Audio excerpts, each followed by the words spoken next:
હળવદમાં ધાંગધ્રા ફળિયામાં ફિરોજ યુનુસ સંધી કે જેઓને 10-12 વર્ષથી મોગલ માતાજી આવતા લોકોના દુઃખ દર્દ મટાડવાનું કામ, રોગ મટાડવાનું કામ, સંતાન પ્રાપ્તિ આપવાનું કામ, પ્રેમ લગ્ન, પતિ પત્નીના સમસ્યાનું ઝઘડાનું નિવારણનું કામ પોતે માતાજીનો પ્રકોપ બતાવી અને લોકોને ગુમરાહ કરી, ભ્રમવા કરી અને શારીરિક, માનસિક, આર્થિક શોષણનું કામ કરતા હતા.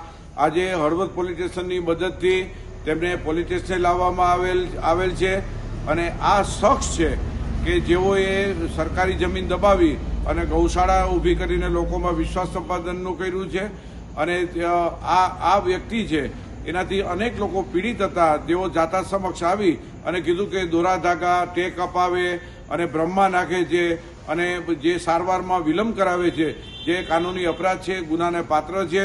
વિજ્ઞાન જાથાએ આજે વિધિવત રીતે પોલીસ ઇન્સ્પેક્ટરને ફરિયાદ આપી દીધી છે. આગળની કાર્યવાહી પોલીસ કરવાની છે.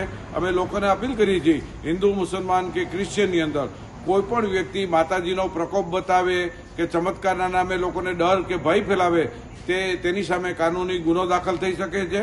અને આવા કોઈ પણ શખ્સ હોય અને લોકોને આશ્વાસન આપે કે બ્રહ્મા નાખે તે સંબંધી પણ ગુનો બને છે.